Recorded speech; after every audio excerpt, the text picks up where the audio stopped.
O, sabay-sabay basahin natin. Nagluluto. Makikita ba dyan, banda? Yes. Okay, basa. Nagluluto. Okay. Ito. Ano? Okay, nagtatanim. Ay, sorry. Andito. Very good.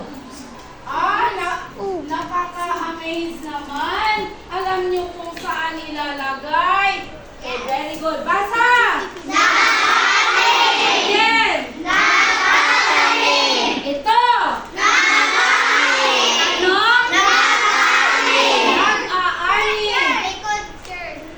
Basa man!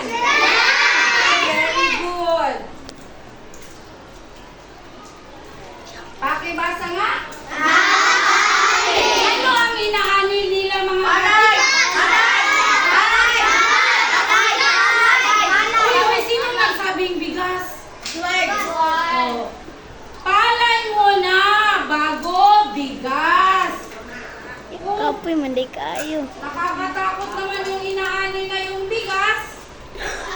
Ay, paano ito?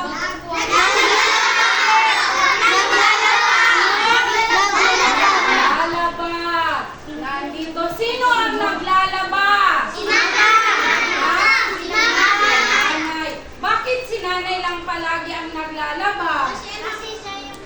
Kasi siya ang? Hala. Paano? Si ate, si kuya, ikaw, hindi ka pwede maglaba? Pwede? Kayo ba ay marunong nang maglaba? Very good, mga bata. Kailangan marunong na kayong maglaba dahil nakakaawa naman ang nanay na siya ang palaging naglalaba. Okay, maliban sa naglalaba, ano pang ginagawa ni nanay sa bahay? Nagluluto.